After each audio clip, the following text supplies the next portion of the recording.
திங்களனிசடை பெருமான் பூசை ஆற்றி திருமதிலங் கடந்திட முன்னின்றான் யாவன் தங்கு கடற் புவிவரப்பில் நடியோனாதி சகலருக்கும் ஒரு தவிர்க்கின்றான் யாவன் அங்கவன் மெய்ச்சரித மொழிபெயர்ப்ப வேண்டி அவனடியே சரணாகாடுத்துழைக்கு மங்களசின் மயமதுர தமிழ் செம்பாடல் வாரிமட மடை உடுத்து வளருமன்றே. அரசியல் போதனை. சோமகாந்த மன்னன் தன் அருகில் ஏமகண்டனை அன்போடு அமர்த்தி கொண்டு ஆதரவாக அவன் சிரசை வருடி கொடுத்தான். பிறகு ராஜ்ய காரியங்களை பற்றி நீதி சாஸ்திரத்தில் கூறப்பட்டிருப்பவைகளை எல்லாம் முறையாக எடுத்து கூறி போதிக்கிறான். குமரா, உலகத்து மக்கள் அனைவரும் கடைப்பிடித்து அமைதியாக வாழவும் உயர்ந்து விளங்கவும் தான் வர்ணாசிரமங்கள் அறநெறிகள் வகுக்கப்பட்டிருக்கின்றன. அவை எண்ணிறந்தவை. ஆதலின் உனக்கு ராஜ்ய தர்மத்தை பற்றி மட்டும் இப்போது கூறுகிறேன். பொழுது விடுவதற்கு முன் 5 நாடியை அளவுள்ள பிராம முகூர்த்தத்தில் நீ தூக்கத்திலிருந்து கண் விழித்து எழுந்து படுக்கேறியை நீங்கி செல்ல வேண்டும். பாவங்களெல்லாம் நீக்கும் திருநீற்றை உன் நெற்றியில் பூசிக்கொண்டு ஆசிரியரையும் ஆண்டவனையும் மனதிற்குள் தியானித்துக்கொள். பிறகு உன் கால்கள் பூமியை நடப்பதற்காக பூமி என்னை பொறுத்தருள வேண்டுமென வேண்டிக்கொள். பிறகு விக்கிரங்களை எல்லாம் நீங்க வேண்டுமென யானமுக விநாயகப் பெருமானை விடியற் பொழுதிலேயே வேண்டிக்கொள். உன்னை நல்வழியில் நடத்தும்படி சிவபெருமானையும் சம்சார துன்பங்களை நீங்கும்படி பார்வதி அம்மனையும் அரசியல் சிறப்புற நடக்கும்படி இலக்குமி மணாளனான மகா விஷ்ணுவையும் அறிவும் கர்மமும் வந்து தேரும்படி சூரிய பகவானையும் மற்ற தேவர்களையும் முனிவர்களையும் முறையாக தோத்தரித்து உன் நித்திய கடமைகளை முடித்துக்கொள். பிறகு அறநறியோடும் அமைச்சர் அந்தனர் துணையோடும் அரசியலை நடத்து. மகனே, மனமொன்றின் அறநறியை கடைப்பிடிப்பதாலேயே செல்வமும் இன்பமும் மலை போலவும் கடல் போலவும் பெருகி பெரும் பயனளிக்கும். அத்தகைய அறநறி என்ன தெரியுமா? பற்றற்ற சிவஞானிகளை வழிபடுதல், அறம்பொருள் இன்பம் வீடு என 4 நிலைநிறுத்தி மழை பொழிவிக்கும்படியாக யாகங்கள் செய்தல், ஐம்புலன்களையும் அடக்கிய அந்தணர்களையும் பெரியோர்களையும் வழிபட்டு அன்பு கொள்ளுதல் முதலியனவாகும். மகனே, இகவர சுகம் 2ஐயும் தரவல்ல தர்மத்தை ஒருபோதும் விட்டுவிடாமல் செய்து வா. அத்தகைய அறநறை பழக்கத்தால் உள்ளம் விசாலமடைந்து அன்பு எங்கும் பரவி நின்று உண்மையான இன்பத்தை அனுபவிக்கலாம். அறத்தை மறந்து விட்டாலோ துன்பமும் கேடும் தான் உண்டாகும். அறம் அனைத்திலும் சிறந்தது, இல்லறம் என்றும் சொல்லுவார்கள். மனைவியாலே கடமனுக்கு புகழும் பெருமையும் புண்ணியமும் பகவர்கள் முன்னிலையில் சிங்கம் போல் நடக்கும் பலமும் முக்தி பயனும் கிடைக்கும். அத்தகைய மனைவியோடு கூடியிருந்து ஒருவன் இல்லறத்தை நடத்தி வர வேண்டும். நற்குண பிள்ளைகளையும் பெறுதல் வேண்டும். இடம்பொருள்கள் எல்லாம் இருந்த போதிலும் உண்மையான அன்பு இல்லாவிட்டால் எலும்பில்லாத உடல் போல் ஆகிவிடும். ஆதலின் எல்லா உயிர்களிடமும் எப்போதும் அன்பு கொண்டு இருத்தல் வேண்டும். காலத்தால் செய்த நன்றியை மறவாமை, பிரயோசனத்தை எதிர்பாராத உதவி, எப்போது நன்மையை செய்தல், பொறுமை, உயிரினும் மேலான ஒழுக்கமுடைமை இவற்றையெல்லாம் பேணி வளர்க்க வேண்டும். காம இச்சை இந்த காரணமாக பிறன் மனைவியை விரும்புதல் கூடாது. பிறன் மனைவியை விரும்புவதால் கிடைக்கும் அரிய இன்பத்திற்கு பதிலாக பழி, பாவம், பகமை, பயம் என்னும் 4ம் தான் குடியேறி கொண்டு தர்மத்தையும் பெருமையையும் செல்வத்தையும் அகற்றிவிடும். பொய்ச்சாட்சி சொல்லி கூலி வாங்குதல், புறங்கூறுதல், கடும் சொற்கள் பேசுதல், பயனில்லா சொற்களை சொல்லுதல் முதலானவற்றை ஒழிக்க வேண்டும். ஈகைத்திறன், தாராள மனப்பான்மை, புகழ் இவற்றை வளர்க்க வேண்டும். ஒருவன் அறநூலின் நெறிப்படி அரசாள வேண்டும். அப்படி செய்ய வேண்டுமென்றால் அமைச்சு, நாடு, அரண், பொருள், இன்பம், படைப்பு, நட்பு ஆகிய 6 அத்தியாவசியமான அங்கங்களாகும். கொலை முதலிய பாவங்களை களைந்து மக்களின் குறைகளை அவ்வப்போது கேட்டு ஆவண செய்து நீதி பிறவாமல் குற்றவாளிகளை தண்டித்து திருடர், குறும்பர் முதலானவர்களிடமிருந்து மக்களை பாதுகாத்து செங்கோல் ஆட்சி நடத்த வேண்டும். மகனே, உயர்ந்தவர்களை பராமட்சமின்றி நட்புடன் பாவித்து வா. பழிபாவங்களுக்கு அஞ்சாதவர்களின் நட்பை உதறி எறிந்துவிடு.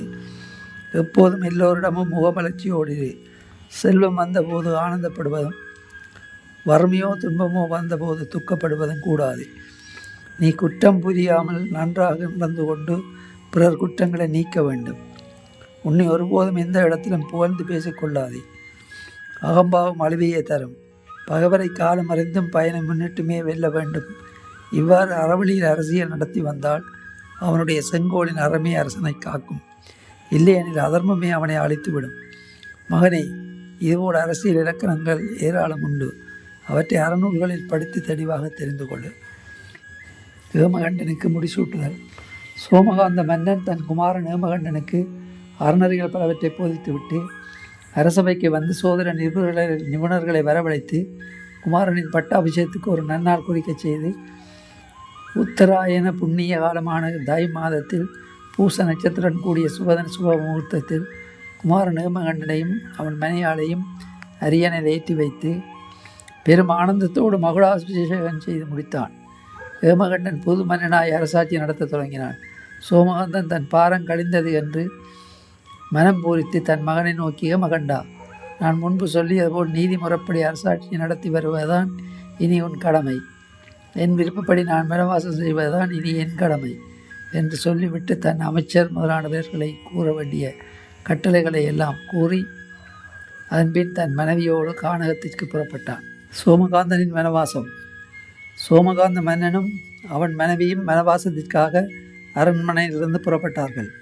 குமாரன் ஏமகண்டனும் அமைச்சர் அந்தனர் நண்பர் நகரமாந்தர் முதலான கூட்டத்தினர் துயரத்தோடு பின்தொடர்ந்து வர சோமகாந்தன் கடைசி வாசலை விட்டு நீங்கி 4 கும்பிடு தூரம் சென்று அங்கே குளுமையான ஒரு பொய்கையில் தங்கினான். பிறகு அவன் பெரியோர்களையும் வணங்கி மற்றவர்களை கருணையோடு பார்த்து, நீங்கள் எல்லோரும் ஏன் வீணாக என்னோடு வனத்துக்கு வர வேண்டும்? நீங்கள் திரும்பி சென்று உங்கள் வாழ்க்கையின் ஆனந்தத்தை தொடருங்கள் என்றான்.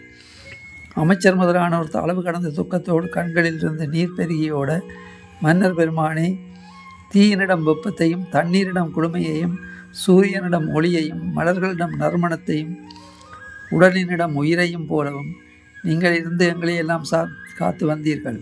அப்படி இருக்க உங்களை விட்டு நாங்கள் ஒரு கணமும் விலகி இருக்க சம்மதிப்போமா? அப்படி சம்மதித்தாலும் நிலவை விட்டு இருளில் கிடப்பவர்களாகி விடுவோம் அல்லவா? இனி நகரத்திற்கு திரும்பி சென்று நாங்கள் எவ்வாறு வாழ்ந்திருப்போம்?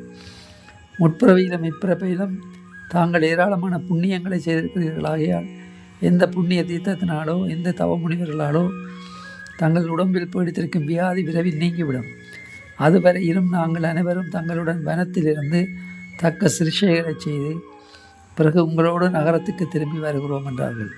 அரசன் அவர்களை நோக்கி, பெருமக்களே, இவ்வுலகத்தில் பிறந்த பயனை அடைய வேண்டுமென்றால் முதலில் இல்லற ஒழுக்கங்களை தவறாமல் கடைப்பிடித்த பிறகுதான் துறவரம் பூண்டு வனத்துக்கு செல்ல வேண்டும் என்று அறநூல்கள் கூறுகின்றன.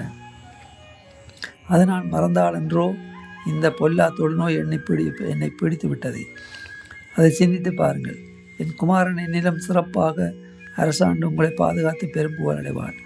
ஆகையால் நீங்கள் அனைவரும் நகரத்திற்கு திரும்பி சென்று சுகமாக வாழுங்கள் என்று கட்டளையிட்டான். அதை மீற முடியாமல் அனைவரும் மௌனம் சாதித்தார்கள். அப்போது அரசகுமாரனாய் ஏமகண்டன் தன் பெற்றோர்களிடம் உள்ள அளவற்ற பாசத்தினால் கண்களிலிருந்து நீர் வழிய அவர்கள் எதிரில் பரிதாபமாக நின்று கொண்டிருந்தான். அவனை சோமகாந்தன் புன்முறுவலோடு நோக்கி, என் அருமை மகனே, ஏன் வருத்தப்படுகிறாய்? கிருகஸ்தாசிரமத்தில் இருக்கின்றவர்கள் வயோதிக பருவமடைந்ததும் வனவாசம் செய்வது முன்னோர் முறைமை அல்லவா? அதன்படியே நாங்கள் இருவரும் இப்போது வனத்துக்கு செல்கிறோம். தாய் தந்தையரின் சொல்லை தட்டாமல் நடந்து கொள்ள வேண்டியது புத்திரர்களின் கடமையாகும். ஸ்ரீராமன் தன் தந்தையின் கட்டளைப்படி வனவாசம் சென்றான் அல்லவா? இப்போது என் கட்டளைப்படி நீ ஆனந்தமாக அரசாளச் செல்வாயாக என்று பலவாறாக தேர்தல் சொன்னான். ஏமகண்டன் தன் தந்தையின் பாதங்களில் விழுந்து கும்பிட்டு பல ஆசீர்வாதங்களை பெற்றுக்கொண்டு தன் தாயின் கால்களிலும் விழுந்து தனது கண்ணீரால் அவள் பாதங்களை நீராட்டினான். அவன் தாய் சுதர்மை பெரும் பாசத்தோடு புத்திரனை வாரி எடுத்து தன் கண்ணீரினால் அவன் மார்பில் அணிந்திருக்கும் சந்தனமெல்லாம் கரைந்து உருகும்படி அணைத்து கொண்டு, என் அன்பு மகனே, தேவர்களாலும் தங்கள் விதியை வெல்ல முடியாது. அந்த விதியை நினைத்து வீணாக அழுவதாலும் பயனில்லை. எனவே எங்களை பற்றி நீ கவலைப்படாதே. சகல விக்கிரங்களை நீக்கி அவரவர்களுக்கு வேண்டிய வரங்களை தந்து காத்திருப்பவர் ஸ்ரீ விநாயகப் பெருமான். ஆகவே மகனே, நீ அரண்மனைக்கு திரும்பி சென்று அந்த விநாயகரை இடைவிடாமல் வழிபட்டு போற்றி துதைத்து, பிள்ளையாரே, என் தந்தையும் தாயும் சகல துன்பங்களிலிருந்தும் நீங்கி சீக்கிரம் நகருக்கு திரும்பி வர வேண்டும் என்று வேண்டிக்கொள். உன் அரசாட்சியை சீரும் சிறப்புமாக நடத்தி புகழ், கல்வி, நீண்ட ஆயுள் முதலான 16 பேர்களும் பெற்று பெருவாழ்வு பெறுவாயாக என்று ஆசிகள் பல கூறினான். அதன் பிறகு ஏமகண்டன் தன் இருதயத்தை ஓரளவு தேற்றிக்கொண்டு அமைச்சர்கள், பொதுமக்கள் முதலானவர்களோடு தன் நகரத்துக்கு திரும்பிச் சென்றான். அங்கு அவன் எப்போதும் விநாயகர் பூஜையை நடத்தி நெறிவழ்வாமல் அரசாட்சியை நடத்தி வந்தான். சோமகாந்த அரசனும் அவன் மனைவி சுதன்மையும் குளிர் பொய்கையை விட்டு கிளம்பி வனத்தை நோக்கி செல்லும் போது சுபலன், ஞான கம்மியன் என்னும் 2 மந்திரிகளும் கூடவே வந்தார்கள். அவர்களையும் சோமகாந்தன் அழைத்து கொண்டு ஒரு வனத்தை அடைந்து அங்கு வனவாசத்தை தொடங்கினான். தேன், கிழங்கு, காய்கனி முதலானவற்றை 2 மந்திரிகளும் சேகரித்து கொடுக்க அவற்றை அரச தம்பியதைகள் உண்டு உயிர் வாழ்ந்து வந்தார்கள். அந்த சோமகாந்தன் செய்திருக்கும் தவப்பயனின் விளைவாலும் அவன் குமாரன் ஏமகண்டன் இடைவிடாமல் விநாயக பூஜை செய்து வரும் விசேஷத்தாலும் சோமகாந்தனின் குழுவினர் வனவாசத்தின் போது ஒரு நாள் தவஞானியான பிருகு முனிவரின் ஆசிரமத்துக்கு அருகில் வந்து சேர்ந்தார்கள். நெடுந்தூரம் நடந்து வந்து கலப்பினால் அவர்கள் இளைப்பாற விரும்பினார்கள். பல சோலைகளின் நிழல்களும் சூழ்ந்து குழு குழு என்றிருக்கும் ஒரு தடாக்கரையில் அவர்கள் தங்கினார்கள். அந்த சோலைக்கு அருகில் தான் பிருகு முனிவரின் ஆச்சிரமம் இருந்தது. ரம்மியமான அச்சோலையில் மயில்கள் ஆடிக்கொண்டும், குயில்கள் கூவிக்கொண்டும், வண்டுகள் பாடிக்கொண்டும், நாகனவாய் பட்சிகளோடு கிளிகள் தர்க்கவாதம் புரிந்து கொண்டும், பூங்கொடிகள் எல்லாம் புத்துளம்பெண்களைப் போல் அழகாக அசைந்து ஆடிக்கொண்டும், பூமரக் கிளைகள் எல்லாம் சூரிய மண்டலத்தை எட்டி பிடித்து விளையாட முயன்று கொண்டும் இருந்தன. இத்தகைய இயற்கையின் அழகை எல்லாம் கண்டு அவர்கள் மிகவும் மகிழ்ந்து, நம் அரண்மனை கூட இச்சோலைக்கு ஈடாகாது என்று வியந்தார்கள். அச்சோலையில் வீசும் இதமான தென்றல் காற்றினால் சோமகாந்தன் அப்படியே கண்ணயர்ந்து நித்திரை வயப்பட்டான். அவன் மனைவி சுதன்மை தன் கணவன் அருகில் இணைபிரியாமல் காவல் புரிந்து கொண்டிருந்தாள். துணையாக வந்த 2 மந்திரிகளும் அவர்கள் சாப்பிடுவதற்கு தேவையான ஆகார வகைகளை தேடிக்கொண்டு வருவதற்காக வனத்தின் உள்ளே சென்றிருந்தார்கள். அந்த சமயம் ராஜகுமாரனைப் போன்ற அழகும் தேஜஸும் பொருந்திய பாலகன் ஒருவன் தண்ணீர் எடுத்து போவதற்காக அத்தடாகத்திற்கு வந்தான். அவனை பார்த்ததும் சுதன்மை மிகவும் வியப்படைந்து, குழந்தாய், சிங்கம், புலி முதலான பயங்கர காட்டு மிருகங்கள் சஞ்சரிக்கக்கூடிய இந்த வனத்திற்கு வர யாரும் பயப்படுவார்கள். சிறு பிள்ளையான நீ பயமில்லாமல் தன்னந்தனியாக துணிச்சலோடு சஞ்சரிக்கிறாயே. நீ யார்? உன் பேர் என்ன? உன்னை பெற்றெடுத்த தாய் தகப்பன் யார்? இக்காட்டிற்கு நீ வந்த காரணம் என்ன என்று வினவினார்கள். அம்மா, நான் ஒரு முனிகுமாரன். என் தந்தையின் பெயர் பிருகு முனிவர், என் தாயின் பெயர் புலமை, என் பெயர் சிவனன். நான் தடாகத்தில் ஜலம் எடுத்து போவதற்காக வந்தேன். இதுதான் என்னை பற்றிய விவரங்கள் என்று பாலகன் இனிமையான குரலில் கூறினான். பிறகு அவன் ஆச்சரியம் தொனிக்கும் மொழிகளால் சுதன்மையை விட்டு பார்த்து, அம்மா, உங்கள் வரலாறு என்ன?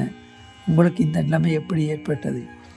மகாலட்சுமியையும் மிஞ்சும் பேரழகு வாய்ந்த நீங்கள் இத்தகைய கொடிய கர்ம வியாதி பீடித்தவர்களோடு இந்த வனத்திற்கு வந்த காரணம் என்ன?